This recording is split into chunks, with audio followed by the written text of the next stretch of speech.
This is Daughter of Christ. Our dear Muslim friends, you keep telling us the miracle of Muhammad is the Quran. So let's share with you a miracle we've discovered.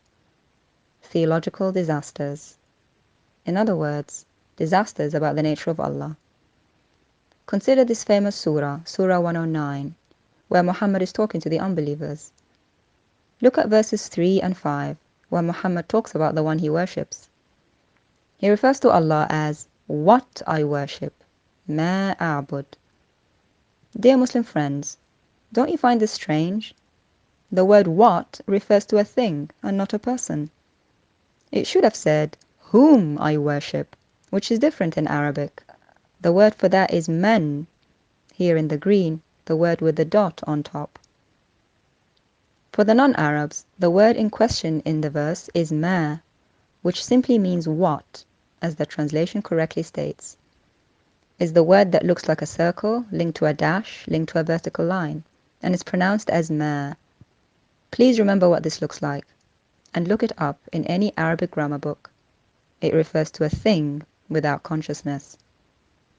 For example, it can refer to a stone idol with famously known symbols carved in it, or to an object people touch for forgiveness purposes.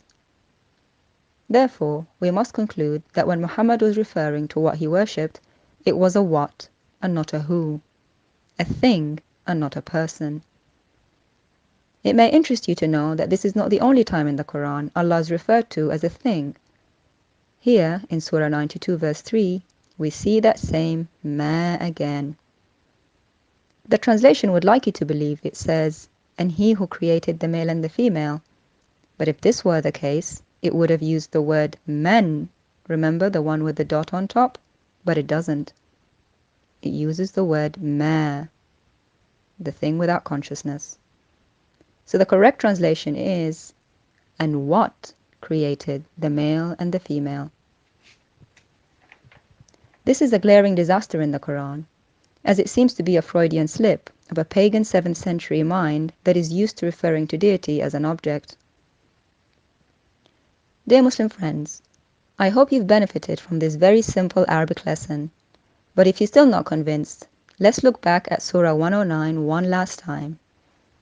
Even if we ignore all the previous points, let me ask you, does this surah strike you as a miracle? I don't worship what you worship. You don't worship what I worship. I don't worship what you worship. Does this really strike you as miraculous speech that no human mind can possibly produce something like it? To me, it sounds like something 9-year-old girls would skip to in a playground. We wonder if that was how those verses were inspired. Let's invite you to come to the Lord Jesus Christ, as no one can come to the Father except through him. He says, "You shall have no other gods before me. You shall not make for yourself a carved image. You shall not bow down to them."